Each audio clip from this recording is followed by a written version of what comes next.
चलू बोला रानी। जल्दी आवा, पोस्टर उखाड़ा कहीं और लगावल जाए। ठीक है। बहुत मजा आई। हमके भी चल।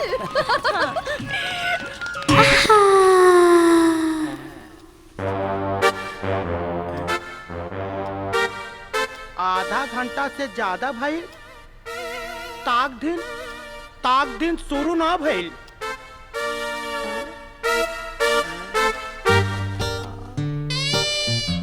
ई लड़की कहाँ गई? अरे हमार कपड़ा, हमार घड़िया, हमार अंगूठी, हमार चैन लेके भाग गई।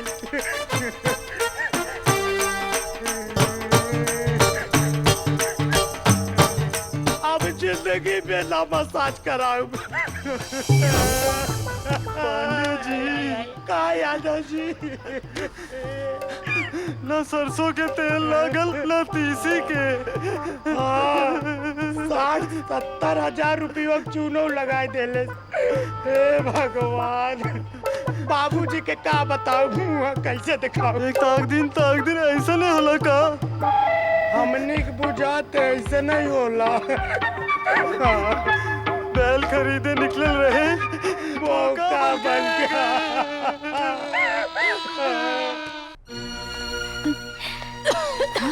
माई माई माई माई, अब परेशानी की बात नहीं खे, तू जल्दी ठीक हो जाइबू। हम तोहार इलाज बड़ से बड़ डॉक्टर से कराए। रानी बेटी, हमरा इलाज में तो बहुते रुपया लागी। इतना रुपया आखिर आए कहाँ से? माई, तू रुपया की चिंता बिल्कुल मत करा, हम रुपया के इंतजाम कर चुकल बा। देखा, इतना रुपया आइल कहाँ से? अरे वाह भतीजी, इतना रुपया में तो तुहार ढेला 3 महीना तक दारू में डुबकी लगा सकेले, बुझली? हम कहत आनी ये पैसा वापस दे दो, ई माई के इलाज खातिर है। अरे भतीजी, बूढ़ पुरानिया है ना, टीने ही लोटा के जैसन होला, जो उम्र के झटका से पिचक जाला, और पिचका लोटा के सोच करे में खर्च करे से का फायदा वाला? बस चाचा, हमारे माई के बारे में कुछ मत बोलो, चुपचाप रुपये वापस कर दो। अच्छा, सालिम मातारी की बड़ी चिंता बात हो रहा के, और चाचा के दारू पिए की चिंता नहीं के? चाचा, तोहार दारू से ज्यादा जरूरी हमार माई के इलाज बा। बिल्कुल ना, 3 दिन से एक गुट खातिर हम तरस रहल बानी, ऐसे ना हमें पैसा बिल्कुल ना दे, और हम तो जा रहल बा दारू पिए। चाचा, तू ये पैसा नहीं लेके जा सकत, हम इज्जत से कह रहल बानी, पैसा हमरे हाथ में रखा। एक बात कान खोल के सुन लो, जैसे हम कहता नहीं वैसे करो, ना तो माँ बेटी दोनों घर से निकल जा। ये रुपया दे दा चाचा। एकदम ना, ये रुपया हम लेके छोड़े। तुम्हारी मजाक। कहता नहीं, दे रुपया। अरे ये बुढ़िया चल। चाचा, माई,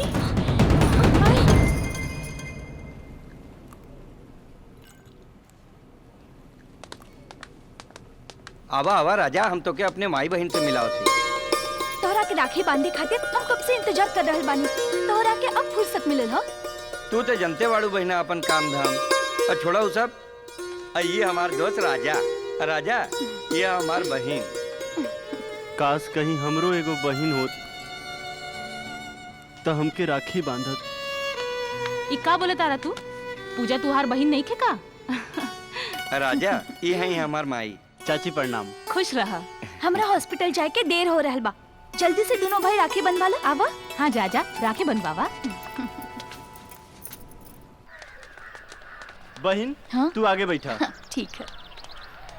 हम तोरा के ना हॉस्पिटल तक छोड़ देता नहीं।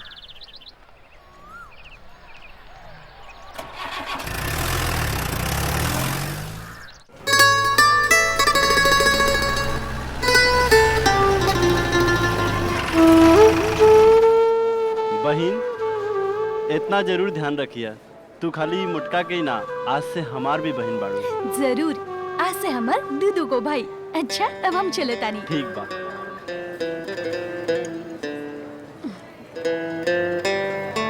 राजा, हाँ? कौना मुटका के बात करत तारी? हाँ, एगो चपड़ गंजू। इस ससुरा से कबो हमरा के भी मिलाओ ना। चला धंधा पे लेट होता। चला। डॉक्टर साहब जौन पर्ची देले रहने वो संभाल के रखले बाड़ू की ना? हाँ संभाल के रख ले बनी। प्रणाम ठाकुर आइन। प्रणाम ठाकुर साहब। खुश रह बेटा, खुश रह। बेटा आज तू ना मिलो ता हमरा के दूसरा डॉक्टर से चेकअप करावे के पड़ल। दरअसल आज रक्षाबंधन माना, यही से आवे में थोड़ा देर हो गई। खैर और सुनाई, कोनो परेशानी की बात तो नहीं खे? जकरा तरह ऐसा डॉक्टर मिली वो मरीज के का परेशानी हो सकेला। अच्छा अब हम चले तानी। ठीक। प्रणाम। हीरा ऐसा लड़की भी आ। चला 100, 200, 300, 400, 500, इला। 600। सवेरे से बोनी तक नहीं के भइल। सांझ तक कुछ ना कुछ जरूर हो जाए। अरे वो देखा, बकरा भेटा गई।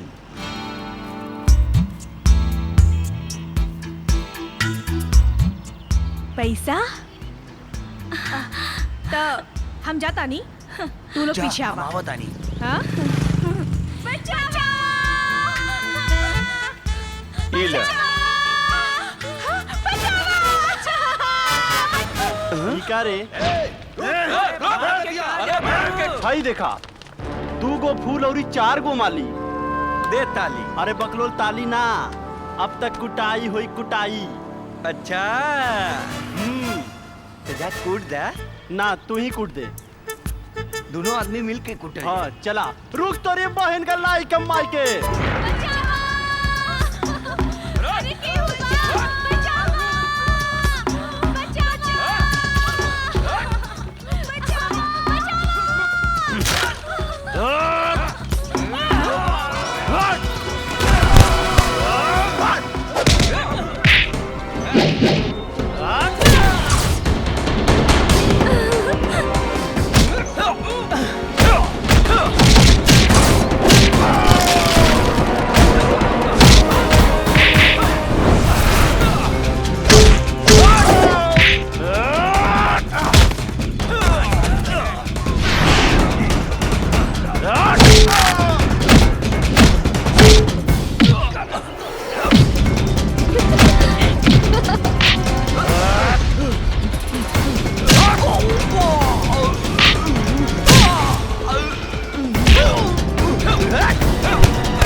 आई हो दादा, बड़ा सुगर बाणी सन हो। बहुत बढ़िया। राजा के राज में लड़की छिड़वा संसार, धके नसबंदी न कह दे। वो इतना खूबसूरत खूबसूरत लड़की। हाँ? आई हो दादा, टुकुर टुकुर का देखत बड़े हो? हमरा तोहरा से प्यार हो गइल बा। प्यार? हाँ। इतना जल्दी कहीं प्यार होखेला का? होखे के तो 2 मिनट में बहुत कुछ हो सकेला। आई हो दादा, कढ़ाई गर्मे ना भइल और तू जलेबी छाने लगलू। हमार दिल धक धक कर रहल बा। तोहार चुनरी सरक रहल बा। हाँ? ए चल भरोसे। चल।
अशहदु अन्ना मुहम्मदर रसूलुल्लाह।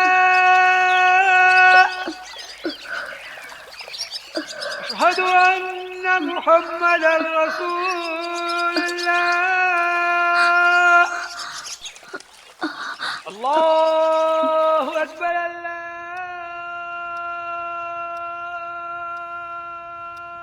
अकबर। अशहदु अल्ला इलाहा हाँ? ये बच्चा हमरा पास ज्यादा समय नहीं के एकरा बारे में बतावे खातिर।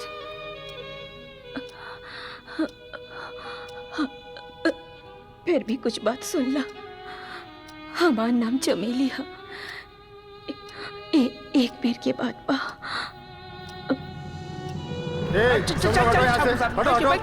चलो अपने घर चलो चलो। चल निकल यहाँ से चल। हमें ठाकुर साहब से मिले के बा।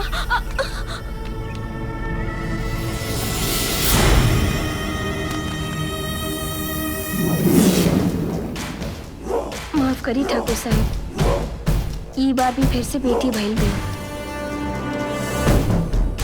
ले जाके एकरा के भी गंगा में बहा था।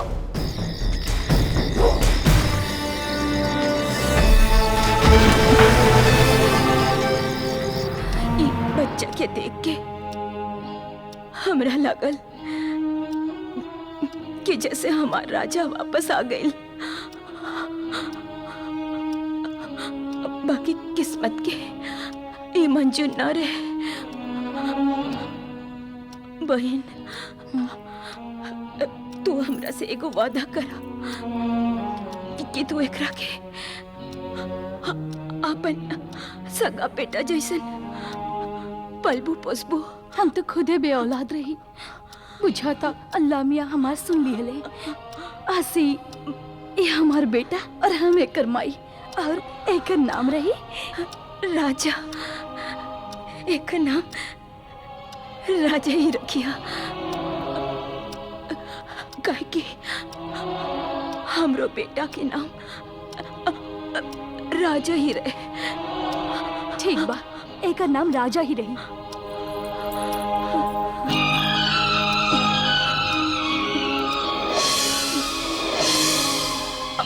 और एगो वादा करा, राजा के ये बात राजा के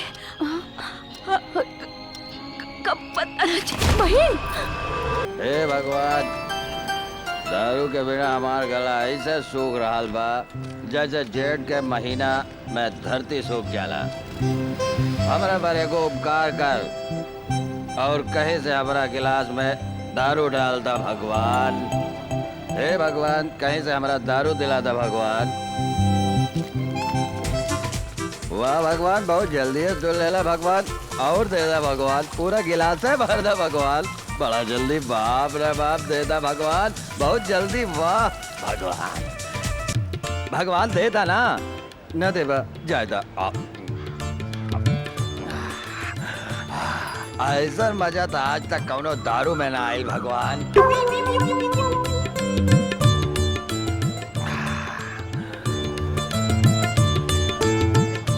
भगवान तू आज बहुत जल्दी सुन लेला भगवान। का हो मनसुख दास, हम राजा के कहीं देखला है का? ना, आज तो हम भगवान के देखले बानी। भगवान के? हाँ। बाकी केने? ओने। हाँ? रुक रुक, बताओ तानी। रुका, हमारा हल पानी। रामपुरा से भाग, माई आ गई। हाँ राजा भाग। आज तो बहुत मजा आ गई। दे ताली, दे ताली।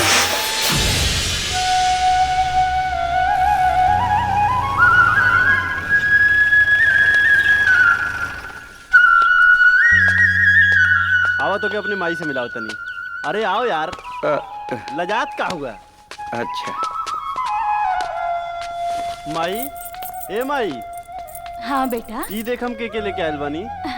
अरे हमरे बचपन के दोस्त राम भरोसे आजकल ही शहर में रहला और हमनी दोनों मिल के गाड़ी चलावली सन। जुग जुग जिया बेटा। अच्छा अच्छा, उहे राम भरोसे जे राजा के संगे मिलके सौसे गांव में नाक में दम करत फिरत रहे। बिल्कुल सही पे चलू माई, ऊ है राम भरोसे बहत नाक सरकत पैंट। अरे यार तनी हमरो तो ख्याल रख। बाकी बेटा बचपन से गायब भइल जवानी में कहाँ से आ गई? चाची दरअसल बहिन के डॉक्टरी पढ़ावे खातिर हमार पूरा परिवार शहर में जा बसल। आजकल उहे हमार बहिन डॉक्टर बड़ी।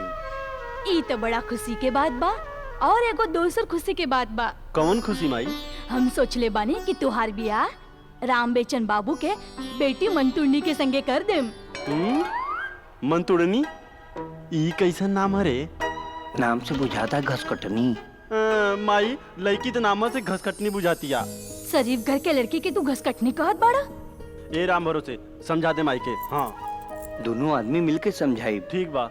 अरे माई खानदानी लड़की भी तो घसकटनी होके लिया, कौवा हकनी भी तो होके लिया, और मुस मुएनी भी होके लिया, चोरनी भी तो होके लिया, पाकिट मरनी भी होके लिया। अरे का बकर बकर करत बाड़े? तोहनी के कहे के मतलब का है? माई मतलब ई कि हम सोच लेले बानी तोर जौन पतो होई ना वो जब डेग धरी ना त जमीन हिल जाई, देखी त बिजली गिर जाई, मुस्कुराई त फूल खिली, और कारनामा करी त हंगामा हो जाई। बाकी वो लड़की आखिर होई कहाँ? होई कहीं अपन जलवा दिखावा।